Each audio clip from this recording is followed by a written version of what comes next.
ఉత్తరాంధ్ర నుంచి గుంటూరు దాకా గత కొద్ది రోజులుగా మీరు ప్రజల్లోకి వెళ్తున్నారు. వాళ్ళతో మాట్లాడుతున్నారు.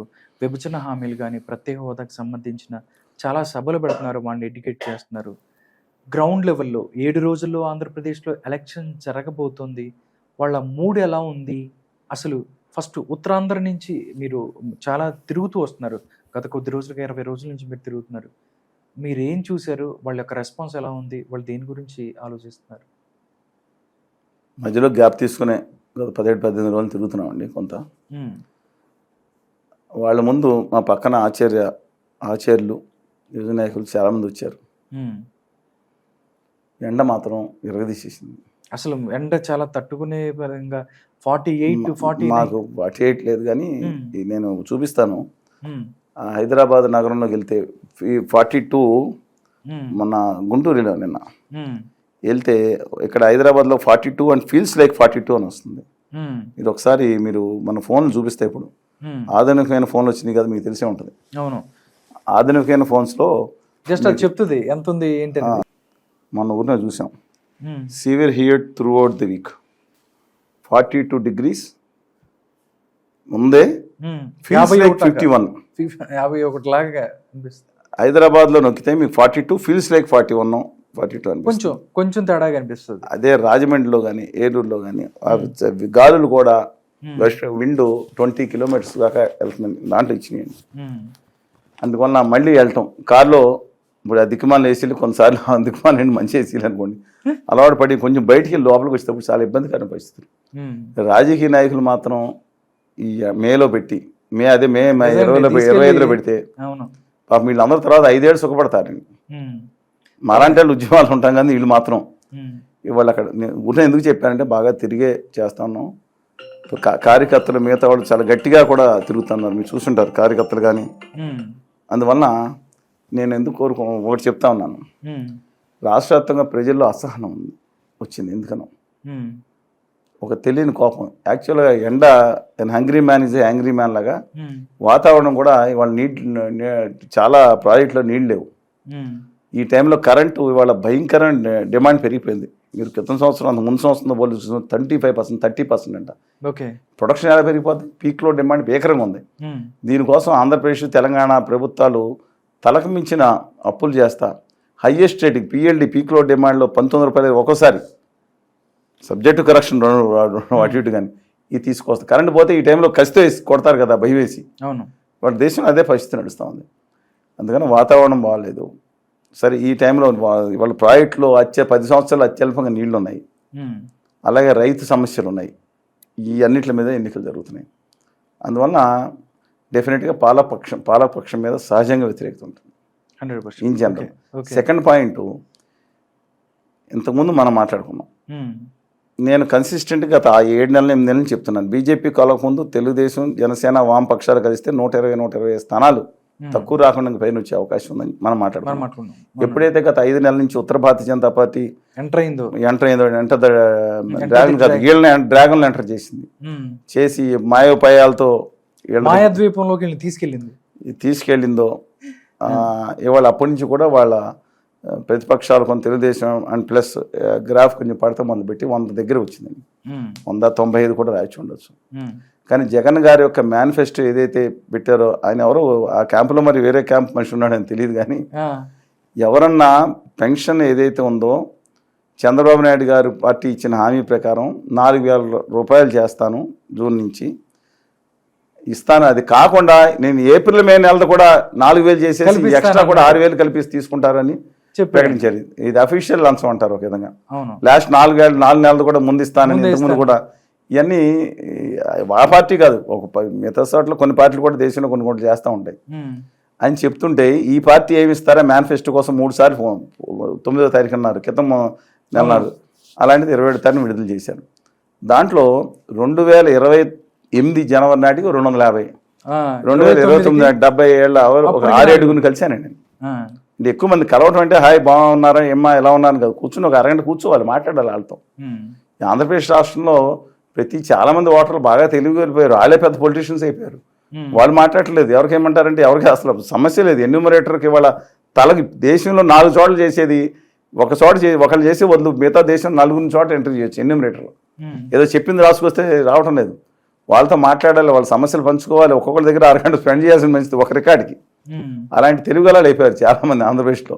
బయట వాళ్ళు వస్తే అర్థమవుతుంది ఎంత తెలుగుగలాలు అయిపోయారు. ఏం చేస్తారు మరి, రాజకీయం అలా చేసేసింది చాలామందిని. ఇవాళ ఈ నేపథ్యంలో వాళ్ళు ఏమంటారు, మా బతుకుంటామయ్యా 5 ఏళ్ళ తర్వాత ఇస్తానంటున్నాడు అంటున్నారు. జగన్ అని అనుకున్నాము కానీ ఇస్తాన్నాడు కదా ఆయన. మన జగన్ పోతాడు. చంద్రబాబు నాయుడు గారు చెప్పిన సూపర్ 6 పథకాన్ని అత్యధికులు విశ్వసించలేదు. వాళ్ళ అభిమానులకు కోపం వస్తే రావచ్చు, వాళ్ళ మేనిఫెస్టోని ఇస్తాడా లేదా అనే విషయంలో. ఎందుకంటే ఇంతకుముందు అది లేదండి. జగన్మోహన్ రెడ్డి గారు, రాజశేఖర రెడ్డి గారికి, ఎన్టీ రామారావు గారికి ఉన్నంత విశ్వసనీయత డెఫినెట్గా చంద్రబాబు నాయుడు గారు లేని మాట వాస్తవం. ఈ సంక్షేమ పథకాల అమల్లో కానీ, రుణమాఫీయో లేదా ఇంకోటి వీటి విషయంలో కానీ రికార్డు ప్రకారం చెప్తున్నాను. అదే చంద్రబాబు నాయుడు గారికి ఉన్న విశ్వసనీయత ఏంటంటే భవిష్యత్తు భద్రతగా ఉంటుంది, లేకపోతే విజన్ ఉన్న నాయకుడు రేపొద్దున ఆ విధంగా ఉంటుందని ఆయనది అది చెప్పాను కదా లాస్ట్ టైం. ఆయన ఫుట్బాల్ ఆటలో దాంట్లో నేర్పరి చక్కగా తీసుకెళ్లేది. ఆయన క్రికెట్లో వచ్చి ఆడుతూ ఉంటే బ్యాట్ పట్టుకుని రాకపోతే కష్టం అవుతుంది కదా, ఈయన ఈ ఆటలు ఆడుకుంటున్నా అంటారు. అందువల్ల అలాంటిది వాళ్ళు ఈయన మేనిఫెస్టో వచ్చింది అది కంపేర్ చేసుకుని ముందు పెట్టారు. అవును, అంతకుముందు వరకు లేదండి. కంపేర్ చేసుకుని 4,000 అంటారు, 6,000 ఇస్తారండి మొదటి నెల నుంచి, తర్వాత 4,000 అంట. ఎప్పుడో 2,000 ఇస్తాను బతుకుంటాం అక్క వీళ్ళు పక్కన అడగటం 2-3. సరే చెప్తున్నాను 70,000 తర్వాత సంగతి అదొకటి. రెండోది గ్యాస్, 3 గ్యాస్ బండ్లో ఫ్రీ అంట మనకి. మన ఒక్కొక్కరికి మా చిన్న ఇళ్లలో 3 నెలలు వస్తుందండి. అవును, 3 నెలలు వస్తుంది. కొంచెం చోట 4 నెలలు రావచ్చు, కొన్ని చోట పిల్లలు వేడిగా పెట్టుకుంటే 2 నెలలు రావచ్చు. కానీ 3-4 నెలలు ఇద్దరు ఫ్యామిలీ, భార్య భర్త ఉన్న ఫ్యామిలీ 3-4 నెలల వరకు లాగించేస్తున్నారు. పొద్దున సాయంత్రం అనేక మంది 2 కూరలు వండుకుని సాయంత్రం అన్నం పెట్టుకుంటారు, పొద్దున కూర సాయంత్రం తింటారు, లేకపోతే చారు అలా ఉన్నాయండి చాలా చోట్ల. వాళ్ళు ఇది 3 ఫ్రీ అంట, అవసరమైతే 4 కూడా ఇస్తాడు చంద్రబాబు అని ఒకటి. దాని తర్వాత బస్సు ఫ్రీ అండి, ఆడవాళ్ళకి బస్సు ఫ్రీ. ఎక్కడైనా బస్సు ఎక్కి వచ్చండి, ఎక్కడ తిరిగా మన ఫ్రీ అని అంట. ఇది ఈ మేనిఫెస్టో కంపారిజన్ తర్వాత వచ్చింది. దీనివల్ల ఏదైతే ఉందో అది మైనస్ అయిందండి. ఇంకో విషయం కూడా, ల్యాండ్ టైటిలింగ్ యాక్ట్ అనేది ఏమవుతుందంటే ఇది ప్రచారం మీద వీళ్ళు వెళ్ళి ఏదో సిఐడికి విచారణ కూడా ఆదేశించారు, వేరే సంగతి.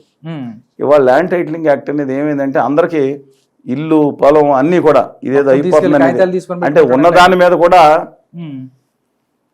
ఇప్పుడు సహజంగా రాజకీయ పక్షాలు చేస్తే ఎస్ దాంట్లో లోపాలు ఖచ్చితంగా ఉన్నాయి. దాంట్లో ఒక న్యాయవాదుల ఆవేదన అనేక విషయాల్లో 1-2 విషయాలు నేను ఏకీపిస్తున్నాను.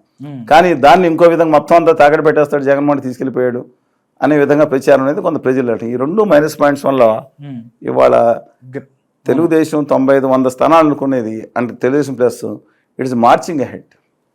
You don't know where is there going to stop. అందువల్ల నేను 70-75 స్థానాలు, 100-105 స్థానాలు నేను 100 నుంచి 105 స్థానాలు తెలుగుదేశం, 70 నుంచి 70 స్థానాలు అని చెప్పి ఉత్తర భారతీయ జనతా పార్టీ వచ్చిన తర్వాత మనం మాట్లాడాం. అవును, ఇప్పుడు but from the last 10 days లో మాత్రం దీనివల్ల వస్తే నేను ఊళ్ళో ఉంచుంటే వైఎస్ఆర్సీపీ ఎమ్మెల్యే కూడా వెళ్తున్నారు, ఆగి దిగారు. ఆయన దిగినప్పుడు ఏంటండి అవతల తెలుగుదేశం పార్టీ ఎమ్మెల్యేగా పోటీ చేసే ఒక ఈ స్టేట్ మొత్తం మీద అందరికి సుపరిచితమైన వ్యక్తి కూడా నాకు మంచి తెలిసిన ఆయనే. వెళ్తే ఇలాగ దిగి ఏంటంటే విషయాలు చెప్పాను, ఏమండి ఇది హోదా మీద మాట్లాడలేదు నా భాష చెప్పాను. చాలా రిసెంట్ వస్తుందండి, మేము అసలు మాకే క్లారిఫికేషన్ లేదు ల్యాండ్ టైటిల్ యాక్ట్ మీద, ఏం చేయాలి ఎలా చెప్పాలో తెలియట్లేదు అనే ఉద్దేశం. అందుకని అవతల పార్టీ తప్పు చేస్తుంటే రాజకీయం కోసం వీళ్ళు వాడుకున్నారు, అధికార పార్టీ వాడుకోలేదా? పెన్షన్ల విషయంలో ఎలా వాడుకున్నారు? అందులో ఒక 2 విషయాల్లో మాత్రం వాళ్ళకి తెలుగుదేశం పార్టీకి పెన్షన్ విషయంలో అవాతాతలకి ఇబ్బంది అని, దివ్యాంగులకి ఇబ్బంది అనే విషయంలో వాలంటీర్లు ఆపేశారనే విషయం. ఈ విషయంలో డెఫినెట్గా ఎవరేమనుకోని వీళ్ళు ఎంత కౌంటర్ చేసినా మైనస్ జరిగిందండి, అది ఇది సత్యం.